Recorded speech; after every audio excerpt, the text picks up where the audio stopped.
So first time natin mag-night ride kasama si ADV 160. So we are on our way sa Somo Market, and then after that punta tayong Vermosa. Sama tayo sa Patambike ni JM Revs.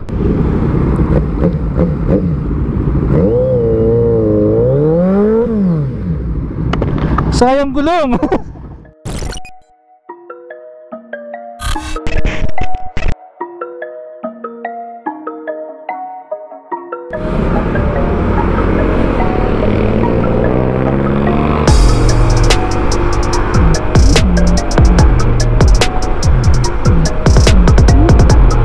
Hey, good evening everyone. Welcome to Newbie Rides.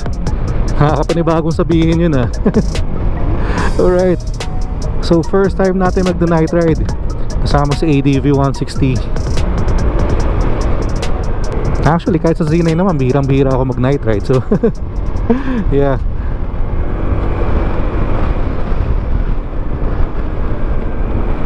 So we are on our way sa Somo Market. I think malapit sa Motor Ace yun. First time ko lang makakapunta doon, pero nakikita ko sa Facebook ang daming okay na kainan doon. And then after that punta tayong Vermosa. Sama tayo sa Patambike ni JM Revs. Idol natin yan. Pero as far as I know, doon sa Tambike karamihan doon big bikes. So baka mangilan-ngilan lang kaming scooter. Ang dilim dito ah. So yun lang din guys. Apologies in advance kung hindi maganda ang footage natin. Kasi from experience talaga, hindi ko masyadong nagagamit yung mga night shot ng nitong GoPro. Nag-adjust na ako ng exposure ngayon +1. Tapos I'm sure sa editing mag-adjust din tayo ng brightness pa dito. In terms of performance ng ilaw ni ADV sa gabi, mukhang okay naman. Wala pa tayong aux light nito Mas okay to kaysa kay Z9. Doon kasi nung wala pang aux light talagang hindi ko kaya ng gabi. Sobrang hina ng stock headlight lang. Although may mga light post pa dito siguro makikita natin later doon sa mga medyo madilim na part. Ang dami palang ginagawa ngayon dito. Ingat-ingat din pag gabi. Ilang advantage ng night ride. Sarap ng hangin. Presko. Hindi mo masasabing yan sa sa daytime. Sobrang init. Ganda ng lugar na to, parang nade-develop na ng maganda. Swerte ng mga kumuha siguro ng lupa dito before, nung mababa pa yung selling. Iba talaga mag-develop ang mga Villar 40 talaga nila yung real estate. Hindi na rin pala tayo nag 360 ngayon. Kasi sa X3, yun talaga hindi ko matibla paano yung setting ng gabi. Pag kumuha ko ng ng night shot or mga low light, unusable na rin naman yung footage. Okay, Vienna, bilis Dito sila nag-meet up kanina 6:30. Pero tayo diretso ng Somo. Gutom na ako. Sabi ko pa naman sa previous vlog na hopefully yung next content natin Z9 na. Hindi pa rin pala. Punta kasi sana akong car scoot Sarap ng hangin.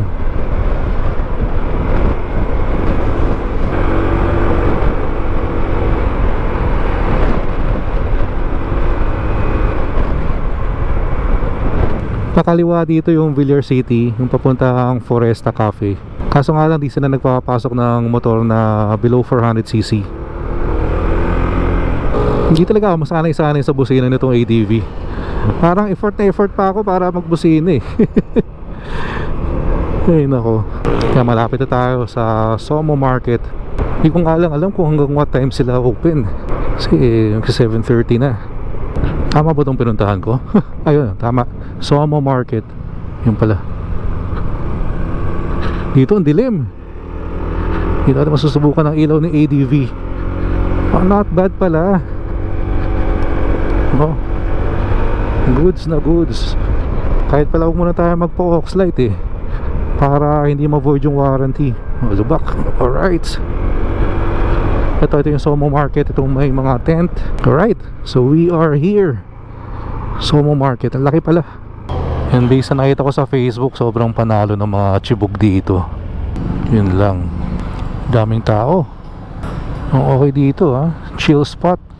Parang may live band pa or may live na tumutugtog doon sa gitna. And then marami namang area for ano, yun, for eating. Gamitin natin ang pinagbabawal na technique, guys. Pinagbabawal na technique. Brother! Good evening. Kanina pa kayo? Ganda pala dito ah. Ganda dito.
Alright.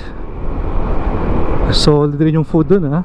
Panalo yung ano, yung pork sandwich. So ngayon, takbo naman kaming Vermosa. Habol kami dun.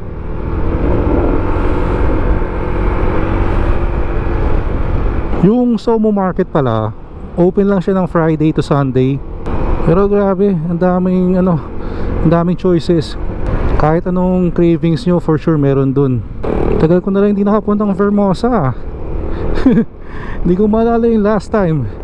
Parang nung huling punta ko dito, madilim na madilim. Pero ngayon, grabe.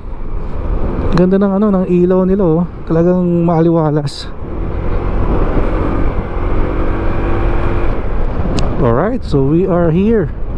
Ang dami kagad motor na nakapark ha. Ang daming tumatambike today.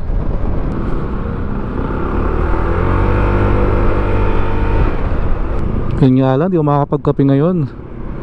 Nag-mango shake kasi kami. Ayala Malls Vermosa. Bago ba to? Parang di ko maalala dati yan. Andito sila sa Coffee Bean.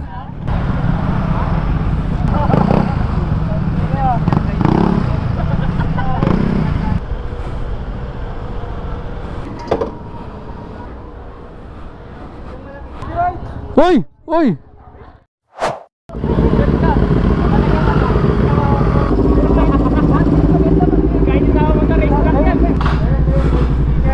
Ingat, ingat! Alright. So mga big bike ang kasabayan natin pa uwi.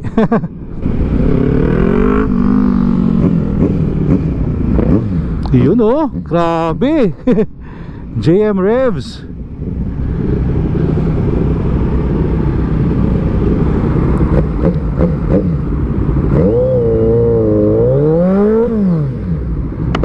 Sayang gulong.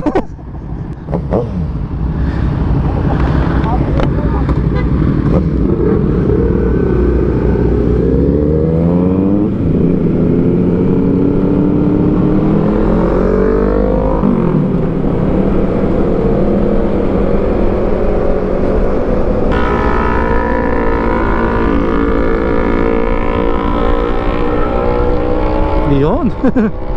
Kanya-kanyang birit na pa uwi.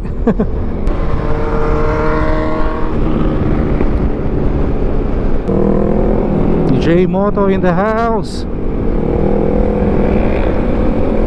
Grabe, mukhang mawiwili ako magano, ride ng gabi. Sarap, sarap ng panahon. Pag nag-ride ka ng umaga or tanghali, madidrain ka eh.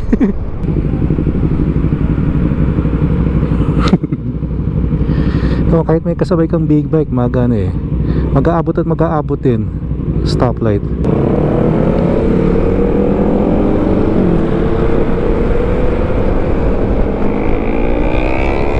See, kumakaya naman sa arangkada.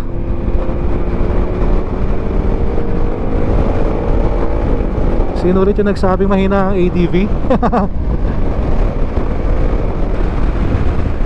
Lakas nga lang ng hangin. Nakataas na tong windshield na to, ha.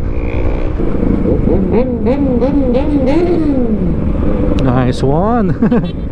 Yun ang mamimiss mo kung naka-scooter ka.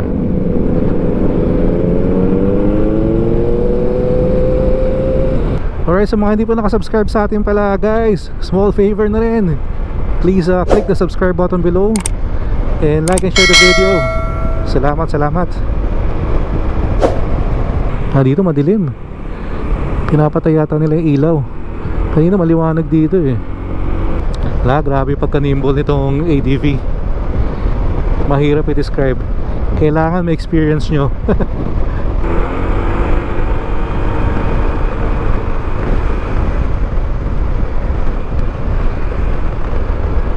Iba rin pag nagmomotor ka ng gabi. Ito yung mga hindi mo nakikita sa daytime riding.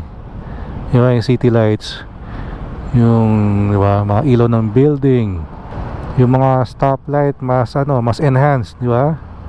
Parang sarap sa mata lang.